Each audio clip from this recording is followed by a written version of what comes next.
Your next promotion is just the beginning, and this podcast shows you how to get there. Welcome to episode number 185. Today's episode, I am sharing with you the one piece of my executive promotion process that never gets any easier, that you can never set it and forget it. You keep having to revisit this particular concept over and over and over again. No matter how high you climb in your career, you are always going to come back to this one answer. When you're looking at how can I be more successful? How can I have more of a voice at the table? It always comes down to this piece of my executive promotion process. Now, that could sound terrible that it never gets easier, but I assure you that's actually part of the reason that it works so well. Which piece is that? Well, I am spending the next 20 minutes breaking that down for you. So let's get started. Welcome to Women Changing Leadership. I am your host, Stacy Mayer, and I teach you how to get promoted, get paid, and bring your whole self to the leadership table. I am on a mission to change organizations from the C-suite out, because women are the new face of leadership, and we are doing it on our terms. Hello, corporate badasses. Welcome to another episode of Women Changing Leadership. I am your host, Stacy Mayer, and super excited, as always, to be here with you again this week. Before I get into today's episode, I want to share with you some of the things that we talked about at a lunch that I hosted in San Francisco yesterday. And this was with some of my private coaching clients inside of the leadership table. And it was an absolutely fantastic conversation and really a deep dive and deep thinking about what it really means to change the leadership table. And when I came home from the lunch yesterday, I was talking to my husband and he said, "What was your favorite part about the lunch?" And in addition to the conversation and the hugs and being able to meet so many of these women in person for the first time, I was most excited about the fact that through this 2-hour lunch that we had in person for the first time, the conversation that we had was actually identical to the weekly conversations that we're having inside of the leadership table. And I expressed to my husband that I was so delighted by that because I thought, you always think that in person is better. And we are having such incredibly beneficial in-depth conversations on Zoom every single week inside of the leadership table. And I was like, get these women in person. Really the only difference is that I actually get to see their face, but the conversation was the same. It was just absolutely phenomenal, so charged, so aware, so supportive. And that's exactly what I experience every single week inside of the leadership table on Zoom. And I share that with you because it matters. I was talking to a male executive leader. I was having a conversation with him and he was complaining about how so many people are still working from home and how you'll never be able to network and have really in-depth conversations virtually. And I was listening to him and I was really curious because I was like, that's not the experience that my clients are having. And I'm not just talking about the containers that I put together where I'm the facilitator of the conversation.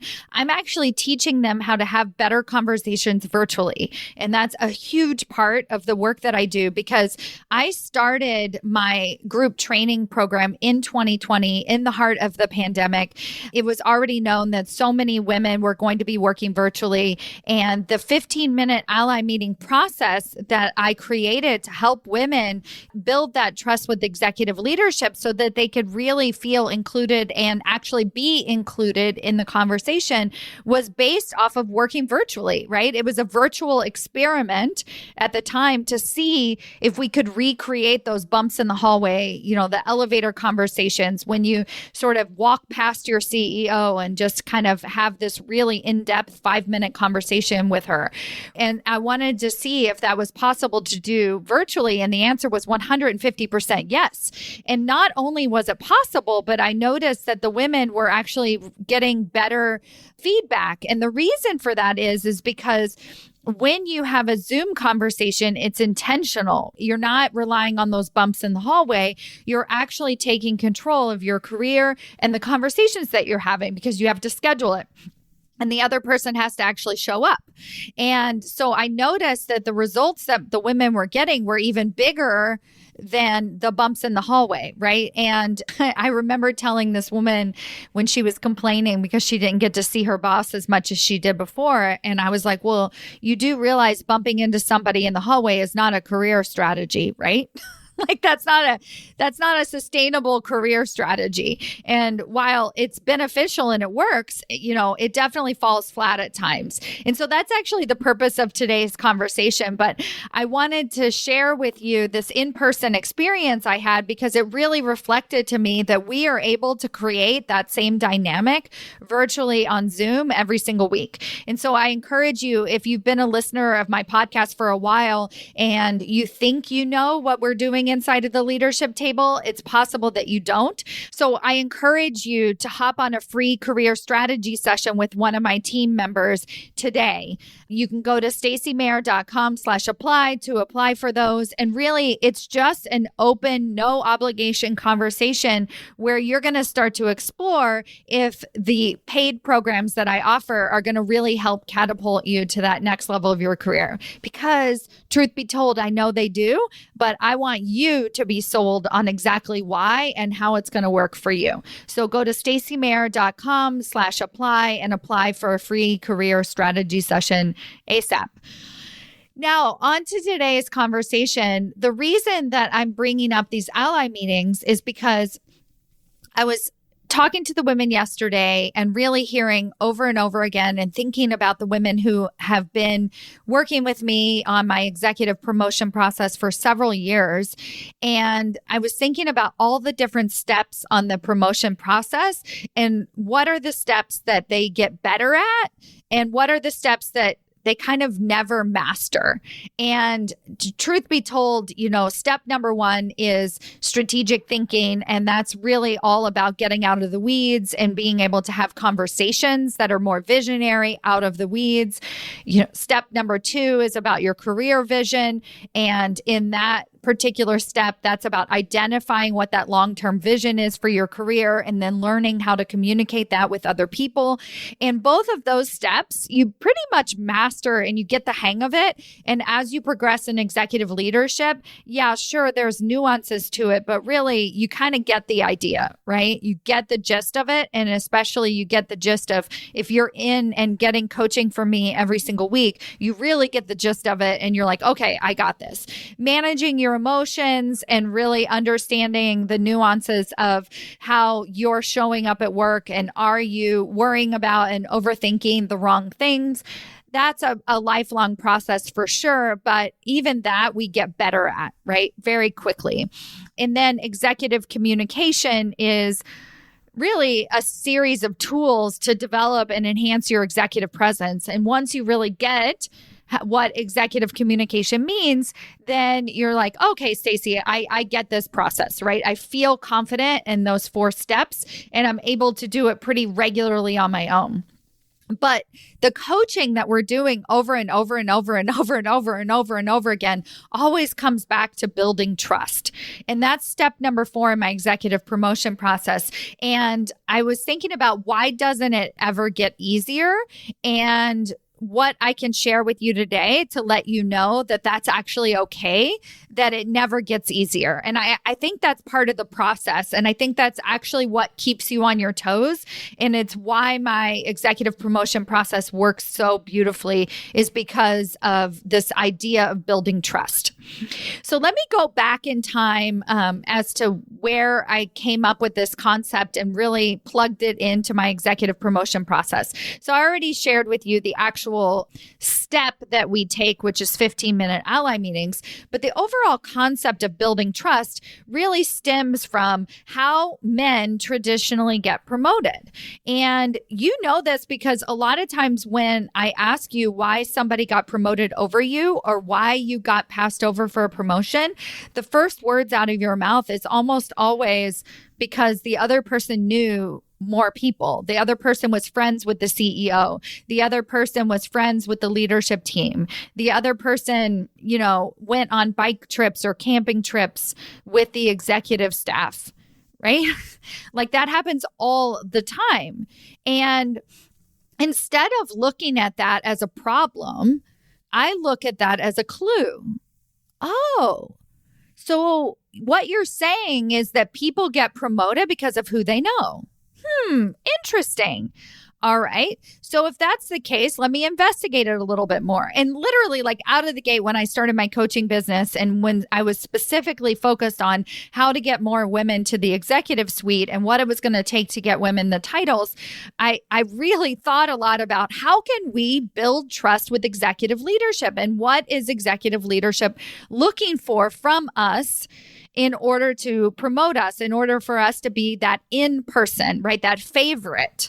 And I realized that it actually had nothing to do with being the favorite per se. We didn't need to build trust in the way that men tend to build trust, which is like by being on the golf course or by looking, talking, thinking, acting exactly like the other executive leaders in the room, because that's what women have tried in the past and it doesn't work because it's not true to us and it falls flat pretty quickly and we end up hating our lives, right? If you've ever been there or seen an executive leader that you actually couldn't stand who happens to be a woman because she's acting more like a man than a woman and it drives you nuts, it's because what we do is we think, act, and look different than the rest of the room.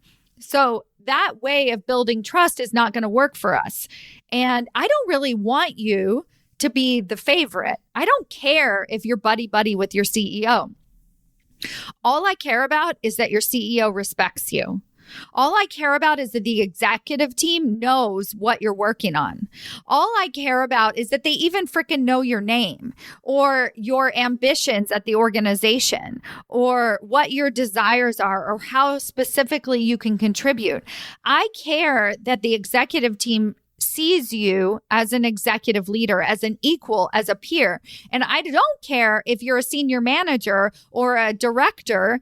The executive team can still see you and identify you as a peer. In fact, in my private coaching program, I have several directors who are treated as part of the executive leadership team, right? And that's what we're really aiming for here. And then, of course, my work and the reason that they pay for the private coaching program is because we're working to actually get their title and pay to match the work that they're doing. And that's all part of the circular process. But right here in today's episode, I'm talking about that lifelong process of building allies, truly building allies with the executive team. Now, here is why, this is my hypothesis as to why I think that it's a lifelong process and it never changes and it never gets better, is because of the intentionality required. So when we think about certain things inside my executive promotion process, like let's look at managing your emotions, which tends to get easier with time.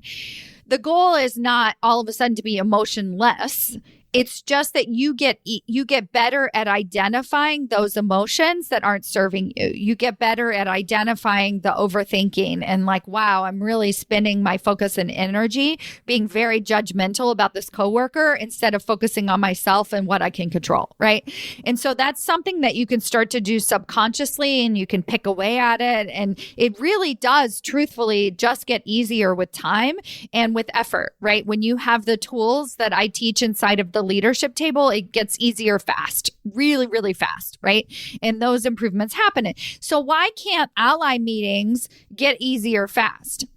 And the number one reason is because they involve another human being who's also evolving and changing and, quite frankly, leaving your organization there are so many changes happening at your organization. I don't have to tell you this, that over and over and over again, people will build allies at their company and then all of those allies leave, right?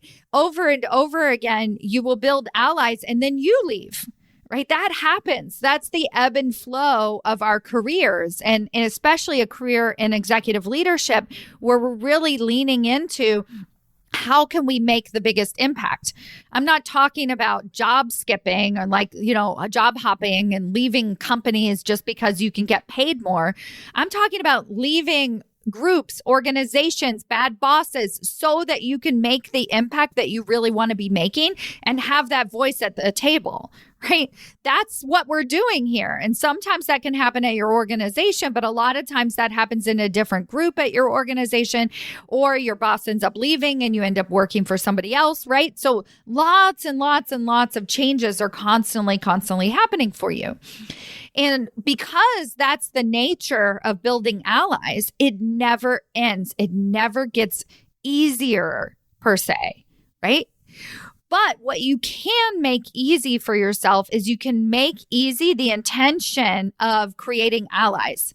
You can get off of this soapbox of being pissed off because such and such got promoted just because they were friends with the CEO. And you can start being friends with the CEO too. You can understand that this is part of the requirement of not just getting promoted, but being successful in executive leadership is to have trust with many different leaders on the leadership team. And so when you know that this building allies thing is a lifelong journey and you're going to have to keep doing it for the rest of your career, you also get over the hardness of it. You get over, wow, why do I have to keep doing this? Oh, my goodness, I just started a new job. Oh, I lost all my allies. Oh, I put all of my intention into this one person, right? And if you've been following me for a while, my 15-minute ally meeting process is about building relationships with several different leaders. So we're not putting all of our energy and focus into one human being, but really understanding that this is an ongoing journey. So I recently had this happen for a woman who was inside of the leadership table, and she was at her organization and several of the leaders left. All of her allies started to leave the organization. And the first clue for that is, wait, not only do I not have allies at my current organization, but I'm trying to build allies at my current organization and with the remaining leadership team, and it's just not working. And so her clue was, maybe the values at my organization are changing. And that really opened her eyes as to who she needed to start building allies with outside of her organization. Now, let's go back. So somebody who maybe is not in one of my coaching programs, and they're the type of person who's like, you know what? I have this mentor, and perhaps that mentor leaves the organization. And then you're like, oh yeah, I need to find another mentor. And you sort of put that on the back burner and you focus on your work for a while. And you're like, sometime in the next year, I'll find another mentor, no problem. And you're not really thinking about it like my ally building process. What's going to happen for you is you're not going to realize that the organization is changing and it doesn't actually match your values. And then come a year from now, not only are you not going to have a mentor, but you're going to be working at a company or in a group that you don't even want to be a part of. And so now you feel like you have to start over and you have to start building relationships and maybe looking at networking like I need something from somebody. The worst thing you can do in terms of networking or building allies is actually need something from somebody, right? We can smell it. We know it. Whenever you need us to do something, that's too late to build that ally. And I can certainly coach you to get somebody else to do something for you, even if you need something from them. That's not the ideal. When I'm talking about this ally building process that's ever changing, that's ongoing, that keeps happening, it is so important for you to remember, who am I going to build allies with? So you start a new company. You don't wait 6 months to start building allies. You build allies right out of the gate.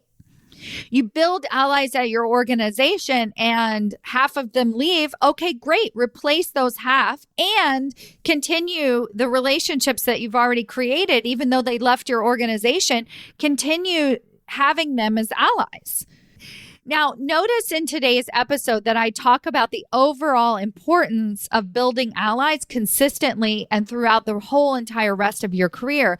But I'm not saying that you need to meet with one person every single month, right? So this process is actually cumulative, meaning that you can set the goal of having 3 to 4 ally meetings a month, but they could be with various different people. I would rather you have that goal so that you're not focusing on just one person as being the savior for your career, but you're really building relationships with several different people, and you're not just focusing on the one person that you quote unquote get along with. You're willing to have the hard conversations or to challenge yourself with reaching out to somebody who, when I teach the process of 15-minute ally meetings, I say one of the criteria is picking somebody that you have absolutely no business having a conversation with, like your CEO, like that person that makes you feel a little bit nervous. That's one of the people on your list. But you should also have the person that doesn't make you feel so nervous, right? So we balance that out. But really, the point of today's episode is to remember that this ally building process it does not ebb and flow. It happens all the time. Let's say you get promoted to the C-suite and you're like, oh, I've arrived. I don't need to build allies anymore. You're screwed, right? We have to continuously build allies. And I actually see this as great news. It's part of getting off that roller coaster. You know, you've heard me talk about don't wait for your performance review to advocate for your promotion. The reason that we're not waiting for our performance review is because we're advocating for ourselves year round. We're building allies year round. We're building those relationships who fuel us, who inspire us, who show us what's possible. Now, at the end of today's episode, I want to point to a different type of ally that we often overlook, and that is our communities. And one of the things that I was so proud of in our conversation yesterday is how incredible this community of women really, really is.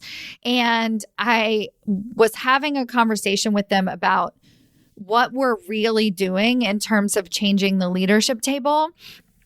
And I thought, man, what if it's no longer optional to be in a community of women to have success, right?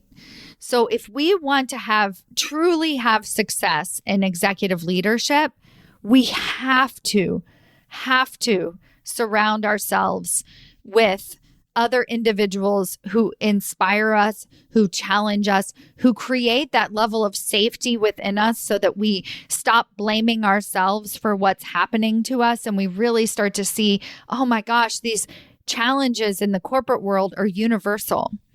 Because here's the thing, what men have done, the men that hire people who look, think, and act and talk like them, and they perpetuate this leadership table that is same, have done is that they have prioritized surrounding themselves with people who are exactly like them, who inspire them, who validate them. And we could look at that and we could complain, just like we complain, oh, they were friends with the CEO. That's why they got promoted. So we could look at that and we could say, oh, that's a really bad thing. Or we could be like, ding, ding, ding, ding, ding. Maybe that's a clue. Maybe part of the reason that they've had so much success is because they surrounded themselves with people who look, think, and act and talk like them. Not just because they're yes people, but because it improves their self-confidence, right? It makes them feel like they're making the right decisions. Now, I do not advocate for a same leadership team in any way whatsoever. So what we're going to do as women is we're going to create those relationships on the side, and we're going to belong to communities, and it's not an option. If you want to have success at the executive leadership table, if you really want to be that change, you have to surround yourself with people who inspire you, who challenge you, who think like you, who provide that safety so that you can fail in front of them. You can talk about being upset. You can share your emotions. You can share your challenges, and you could be reminded, hey, have you had your 15-minute ally meeting this week? Right? And it's so important to put yourself in those types of communities. So if you are inspired to join the leadership table, I welcome you into my community with open arms. I am so thankful to have you here and so many hundreds of incredible, incredible women. If you have other communities that you already belong to or are inspired to join, I encourage you to lean into them and to really make sure that they're giving you exactly what you need to be successful at that next level of leadership, to really challenge you, to point out different things for you, but to provide that safety for you to stay curious and continue to explore. Because I think that it's no longer optional. I think it's 100% a requirement. And if you are down with changing the leadership table, then that's part of the process. Number one from today's episode, building allies continuously for the rest of your career. This is just part of the work. You have to build trust with executive leadership, people at other organizations, and you also have to surround yourself in community of people who get you and people who challenge you. Not in the bad ways like the assholes who are challenging us to feel crappy about ourselves, but in the good ways, those people who help us see our flaws, see our blind spots, and encourage us and support us to do better and to improve and have our back when we fall. Those are the communities that I honestly, at this point, have only been able to find in other women. And I welcome you inside the leadership table. If you are inspired to join us, please, please, please hop on that strategy session call. Find out if the program is right for you. Otherwise, go out, find that community, and really get the support that you need to be successful at executive leadership. Thank you so much for listening, and I'll see you next week. Bye.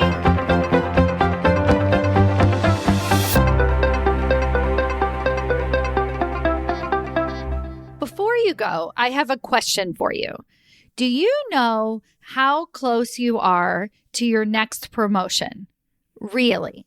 Not what your boss has told you, not what you even believe to be true, but have you actually taken the time to sit down, take an assessment, review the 5 categories that it takes to get promoted into senior executive leadership positions, and decided where you fall in each category, and given yourself a ranking on a scale of 1 to 10 of how close you are to getting your next promotion? Have you done this? Well, now's your chance. If that feels interesting to you and you're like, hey, I want to know exactly how close I might actually be, or how far away you might be, and what it's going to take to get you even closer, then I invite you to take my promotability quiz. This is a quiz that I put together with practical tips that actually tell you where you're lacking and where you're winning. What are the areas that you actually need to improve, and not necessarily what your boss is telling you all the time, so that you can take concrete steps towards landing that next promotion and changing the face of the leadership table. Go to yourpromotabilityscore.com to take your free assessment today. Yourpromotabilityscore.com, and let me know how it goes.